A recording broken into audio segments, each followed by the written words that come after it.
Happy Friday, powerful creator.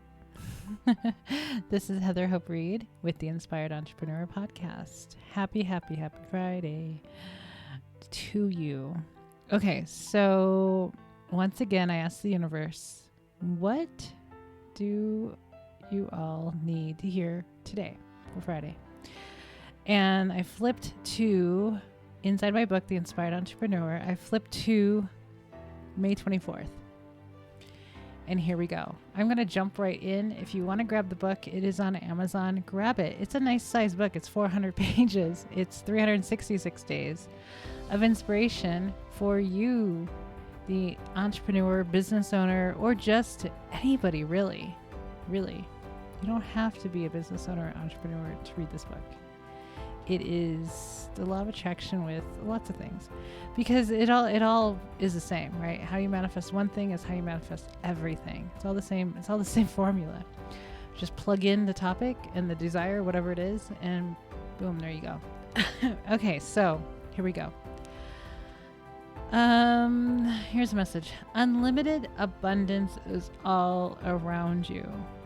Go outside and appreciate the natural abundance. The more you appreciate what already is, the more you will have to appreciate. Okay, I really like the saying, what you appreciate appreciates. So, yeah. Let me tell you, I was driving around this week. I always drive to the airport. I have this daydream of owning a jet. Well, my husband and I, both of us, were going to own jets. I'm playing the money game. I've been playing the money game on my own over here. And I bought my husband a black jet last week because I found it. I think I might have mentioned this already, but he has had a new paint job on it it's going to stay black, but he's going to put Raiders across it in silver. And it's going to be really cool when it flies into our little small town and sits at our airport, and people are going to think, what? Is there a Raider player in town? It's going to be fun. But anyway, so in my game, I was supposed to buy a jet today, but I've been too busy to go ahead and do it. But I picked one out. Anyhow, so I was driving back from the airport. It's 2 miles from my house. And and I noticed this cactus. Of course, I'm in Arizona. We have saguaro cacti everywhere, right? Everywhere. And there was this nice big one. And it just looked like it had rings, like a lot of rings around it, like all the way up the whole thing and all its arms. And I saw it and I was like, oh, that's so pretty. It's so cool. It just looked different than any of the others. And as soon as I said that, oh, that's so pretty, I got this like vibration feeling, like reverberation, vibration, whatever you want to call it, feeling. And I hadn't felt that way before after giving something a compliment, but it made me instantly think of the vibrational currency that Abraham talks about. There's some videos, it's on this channel. Like, I have about 50 or more Abraham videos on this channel. They're from the very beginning of the channel. But there's one that's called Service to Others. Listen to that one. If you're in business at all, and even if you're not in business, it's really, really awesome to hear what they say about service to others, because it's well known in the world of marketing and sales and business that you need to create a product or create a service, right? So people will pay you. Well, Abraham brings it all back, peels away the layers of what this really means, service to others. And it's a phenomenal video because it really puts it in perspective of how this really works. And so service to others means as little as giving a compliment, giving a good thought, whatever you put out there, right? Out in the universe, smiling, being nice, being happy, just within yourself, being happy is a service to this world. Service to others. Service, just that's like the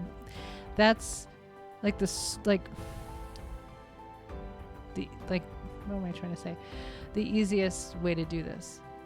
Of course, you can help other people and do other things for other people, whatever.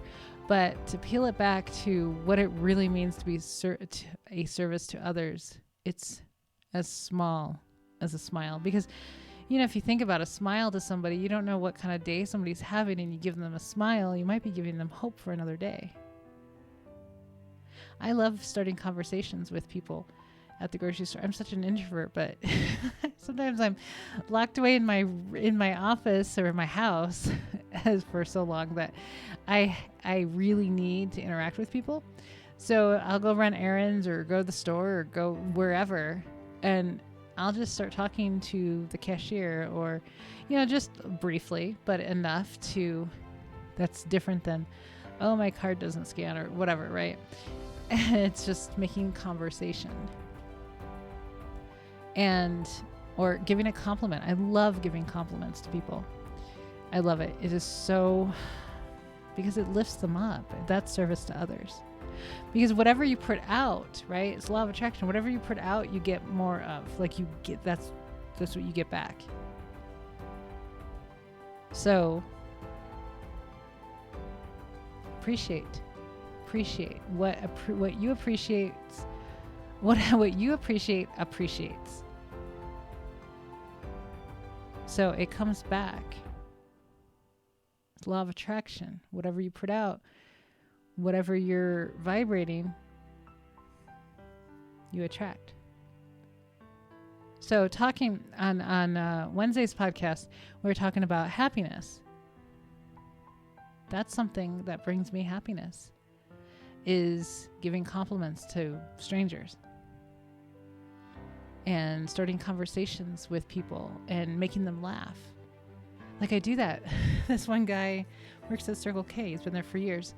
And I asked him the other day, he plays the lottery too. And I asked him, what would you do, or what will you do when you win the lottery? And he just had to think about it. Well, his first thing that he said was go fishing. And I was like, cool. And I meant I said $1 million. Say you win $1 million, what are you going to do? And his answers were just different than what I thought they would be. But he really had to think about it. And it seemed as though he hadn't really thought too much about it. Maybe not in a while. He just plays daily, but he's not really he's like what the other people do. Like people not like us. We're a very different breed. Have you noticed? Let me know in the comment section. Have you noticed when you interact or meet new people that are just kind of normal people? Normal, that's a terrible word. But regular people. And they're so different than you and I. I'm such a different person than anybody else I know. I don't know anybody like me. The amount of time that I put into daydreaming and meditation and thinking, I contemplate these concepts all day long. I'm chewing on it, like Abraham says. I'm always trying to figuring it out. I love figuring out the universe. It's my most favorite thing to do. What I do, everything I do, I love doing, and I have fun. So going back to Wednesday, what brings you happiness? Well, what I figured out, one thing was I have to follow what I want to do. I have to only do what I want to do. I have to first find out what I want to do, right? What I want to talk about next. What do I want to write about next?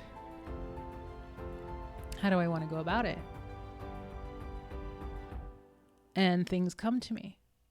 All these paths unfold. A whole bunch of different things came about in the last 4 weeks.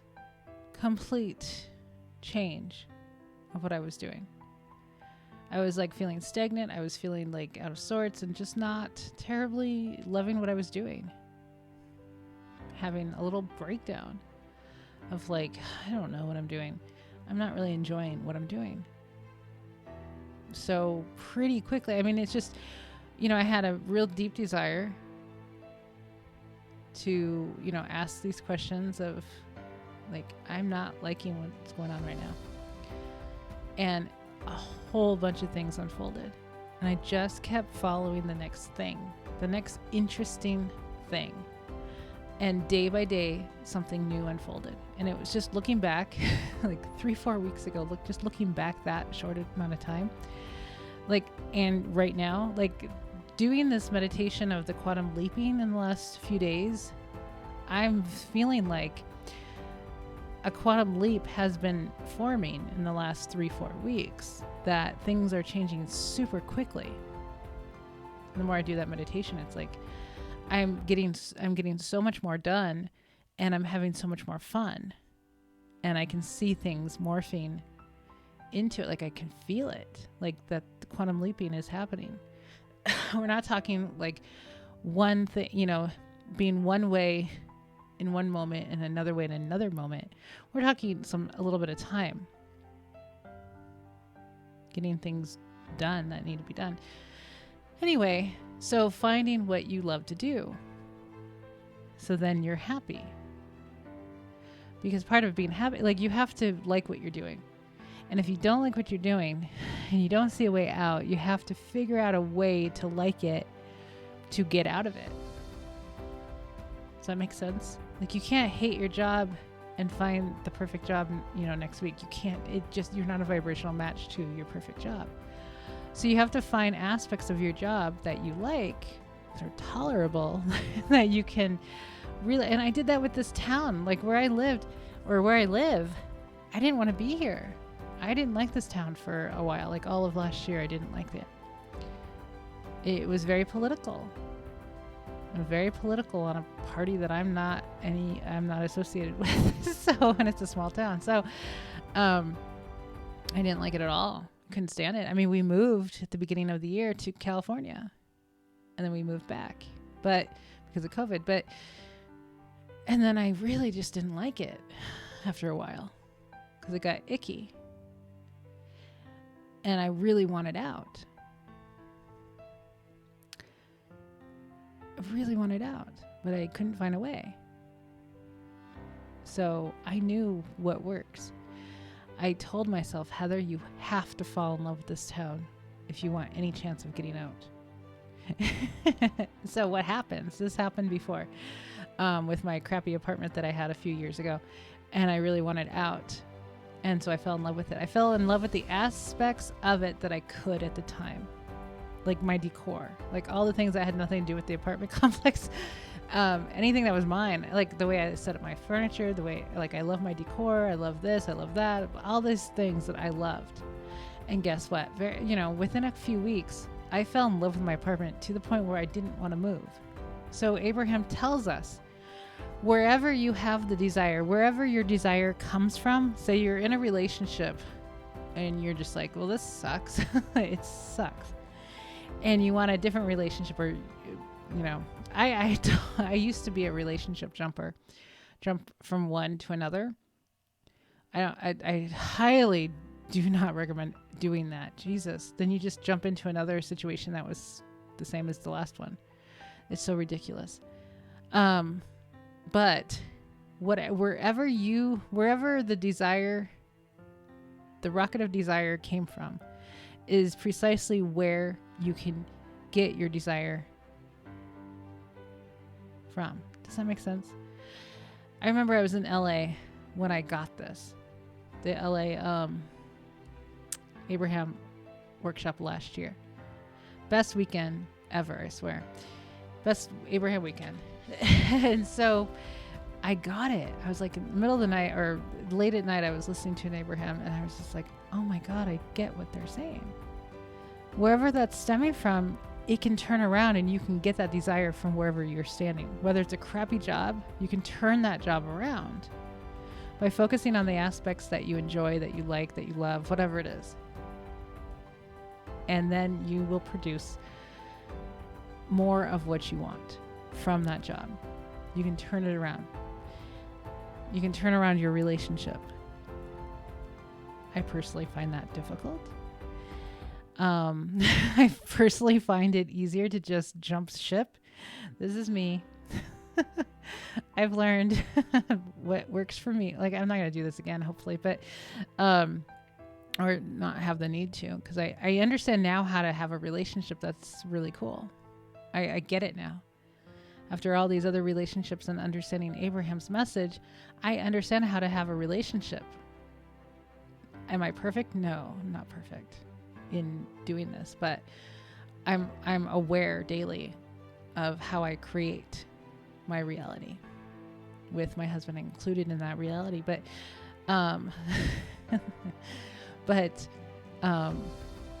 so I have work in that, definitely, but it's so much better than any relationship I've ever had.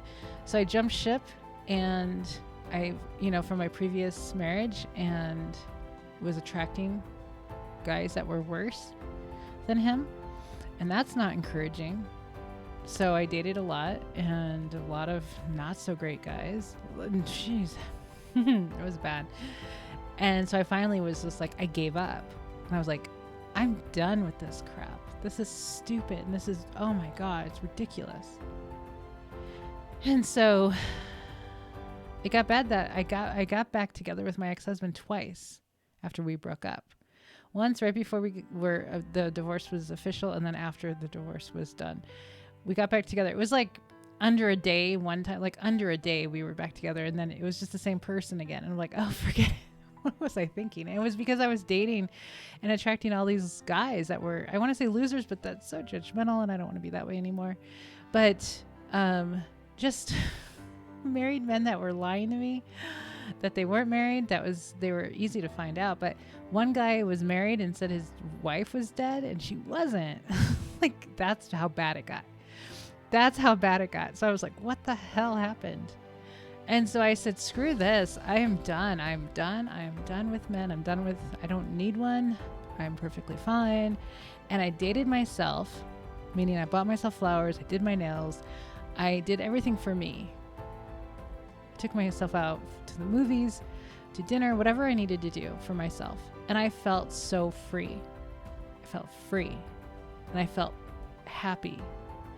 And I felt alive. I'm like, because I've been in relationships my entire adult life. I've only been single like 2 years total time of my adult life.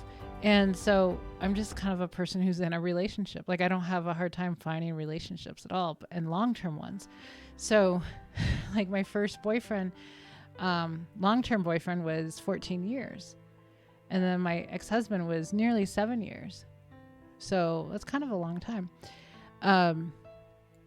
Anyhow, so it was like within 6 weeks of being the happiest I had been in and outside of a relationship, I got the impulse to message my friend Roger.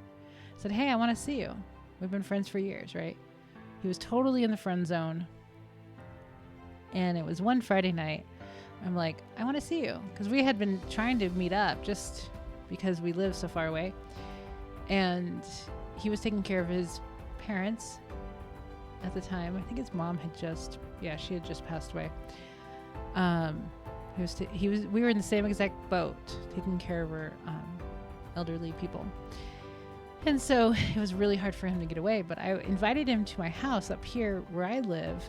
And he just was having a hard time trying to do it. And it's just as friends. We were just friends. So anyway, so I was like, I want to see you. That was an impulse, and I jumped on it. And he's like, okay, when? He was thinking like next week. And I said, tomorrow. And he's like, oh, okay. And then he's like, well, I'll take you out to dinner. I'm like, oh, okay. And literally the rest is history. It was that easy. I fell in love with myself, and I became really happy being single. I literally would say that. I'm so happy being single. I'm so happy being single. And you would think that all the law of attraction people out there would say, oh, you're going to be single forever then. No, it really doesn't work that way. It doesn't. So I was talking about, I think yesterday I talked about my Abraham chats that I did in the morning. I'm going to put them on my other channel. One of the very first Abraham chat, it's chapter 1 of Ask and It's Given. I was listening to it this week and I laughed at myself because I was reading it. And it says, Abraham says in the book, the universe doesn't have ears. The universe doesn't have ears to hear words. Words do not matter. Words don't matter because they don't use language. They use vibration. They use emotion. So what was the emotion of me saying, I am so happy being single? I was happy. I was happy. I was excited. I was enthusiastic. I was having the time of my life by myself because I wasn't dealing with the BS that I was dealing with before. I was so free and happy and all of that. And within 6 weeks of feeling that emotion pretty consistently, I had the impulse to see my friend. And that night, the next night, he took me out to dinner. And I was telling him, I was kind of venting about guys, men. I was like, I'm done with relationships. I'm good by myself. I was like really kind of saying that. And he's like, oh, okay. He thought he totally didn't have a chance. And so that night, we had dinner, we had a couple drinks, and we kissed. And while we were kissing, I knew without a doubt, that if this continued like this, that I was going to fall in love with this guy. I knew it. It was a knowing that I don't think I've felt that strong about any knowing before, at that instant knowing that strong. It was really incredible. It was one of those things where while we were kissing, I kept shaking my head. Like, I can't believe. It was, apparently, Abraham would say, it was my inner being. Like, yeah, this is the guy. This is a good one. I always knew that. I knew he was a great guy. Always. I was always happy to see this guy. Always. He's a really good guy, and I knew that from day one. I knew that we were friends for 8 years. And I knew he was an amazing guy. But he was friend zoned. I have a whole book to write on that because that's so fun and fascinating, the friend zone. I've been back and forth and with my opinion on it with him and me, and it's interesting, but there's probably more layers to that too, but yeah, being happy. Wednesday's podcast, they said this is the real secret. The real secret is being happy. However you can find that happiness, because you're going to get whatever you want if you're happy. So I fell in love with my town. I knew that was the answer. I knew it. Because every time I complained about it, I'm like, well, you're anchoring your ass here for eternity if you hate this place so much. You know what I mean? That's how it works. It's like this emotion, this strong emotion is going to keep me here. So I started falling in love with it. And let me tell you, I'm in love with this town. Not all aspects. Hell no. I don't pay attention to the things that I don't like about it. I don't at all. I don't. So I focus on the things that I really love about it. Right now, like for instance, I was driving down to Scottsdale. So I'm about an hour-ish away from Scottsdale, Phoenix, all that. And I would drive down. This is like towards, well, I want to say the end of COVID, because in our little town it's over. But if I watch the news, then it's like, oh, what's going on? But I try not to do that ever. But because here we're really good here. We're really strong, and it's not even a topic that ever comes up in our household. So it's wonderful. But and I rarely do much, but so I would drive down to Scottsdale or Phoenix, and I was happy. I was around all these people and there's all these shops and there's so many options, and I loved it. And I did that a few times, and I just was like, yes, yes, yes. I so want to move back down here. I really need to be around people and things and stores and restaurants and all this stuff. Love it. Until the summer hit. The summers are brutal. And summers, I live in a snowbird town. So the summers are fairly dead. Our streets are like a few cars. It is beautiful. I go down to Phoenix on a really hot day. Like, you know what happens when you're hot?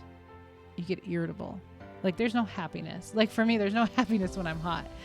But I try to be happy. But when you're dealing with millions of people, like I was in Phoenix and I'm like surrounded by millions. It felt like I was surrounded by millions of people because there's millions of people there. But like driving through a parking lot of like Walmart, Home Depot, and people are just walking, you know, in the parking lot and taking their time because it's freaking hot outside.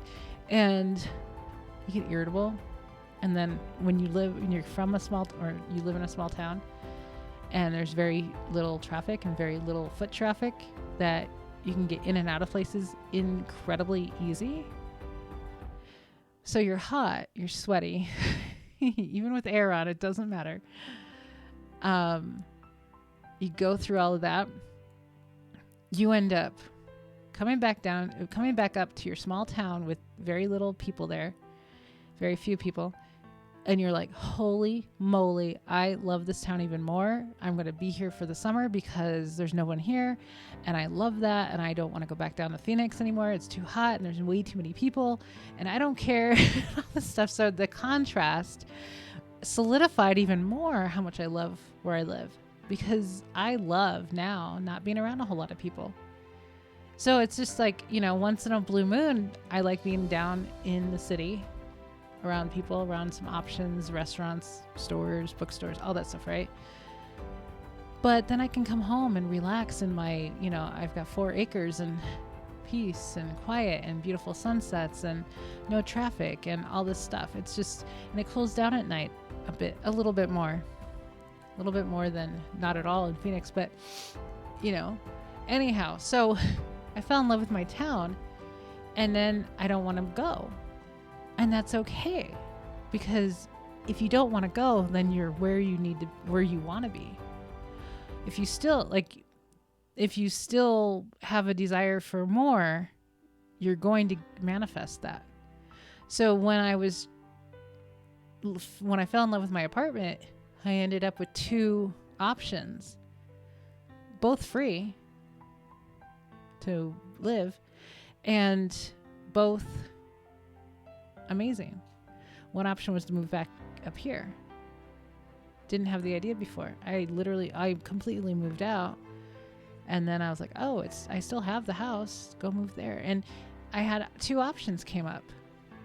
And at the end of my lease, I had moving boxes sitting there and I'm like, I don't want to pack. I don't want to go. I love my apartment. It's so cute. And it's so easy to clean because it was like 900 square feet. Now I have 5,200 again. And it's a lot to clean. And I don't like to clean all that much. So, you know, so I chose to come up here. And it worked out beautifully. It was a perfect move. So the key is to get happy. It doesn't matter the things that you say. Now, see, the reason why things matter with what you say, it's just because it's how you think and what you say affects your mood, affects your vibration, affects your emotions, right? That's all that words matter. It's the only reason why words matter is because it creates emotion and vibration within you. So if you're saying mean or awful things, you're going to feel like crap, which, you know, you're going to feel that in your solar plexus. You're going to have that vibration, and then you're going to attract more of that. So words don't matter. The universe has no ears. I swear I want to make a meme of that, but it doesn't matter. It doesn't matter what you say. All that matters is how you feel. And words matter to the point of they make you feel a certain way, or you end up feeling a certain way that way, right? This is becoming a long one, guys, for your Friday. Let me see where my husband is. So I took him to the pool tournament, and I gotta make sure I unlock the door. So Where were we for today? Unlimited abundance. How do we get to happiness? Okay. Unlimited abundance. Everywhere. So if you're here till the end, congratulations. I wish I could give you a prize, but you know, I'm working on a metaphysical counseling PhD right now. Super excited about it. It's going perfectly wonderful with my depression stuff, my book, all that stuff. It's just all lined up so perfectly for me. But one thing that I had read recently was one thing that Abraham said was there's only wealth. Like people think that there's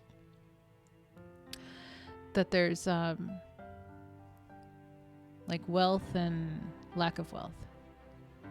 And Abraham's like, there's only wealth.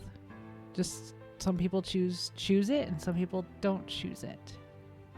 Like some people were raised to think that it just doesn't come to you. You have to work hard, all that stuff, right? And some people were like, no, I really want what I want. So remember this, there's only wealth. The other thing that I read in my metaphysical studies that we're co-owner of, we're all one universal mind. We're all one part of source. We're all part of source. We're all one. And so that means that we're all co-owners of everything in this world.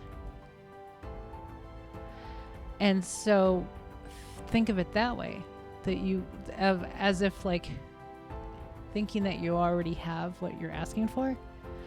Believe that you already have it because you co-own it. It just has to come into your experience. It has to pass through your hands, right?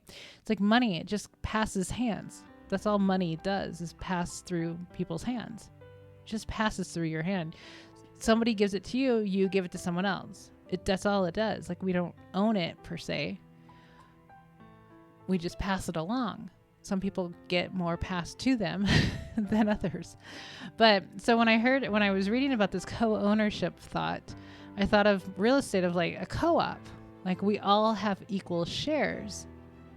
We all have not a deed, but well, we're not going to get into that, but we all have equal shares of the abundance of the universe because we're all one. We're all connected. How lovely is all that? Like there's so many ways to think about it, but it's great to think about this because if you already own it, then it's yours. All you have to do is claim it and be like, okay, so it's coming into my experience and that's awesome. I'm expecting it. Okay, I gotta run. Have an amazing rest of your Friday and your weekend, and I'll be back on Monday, guys. See you later. Bye.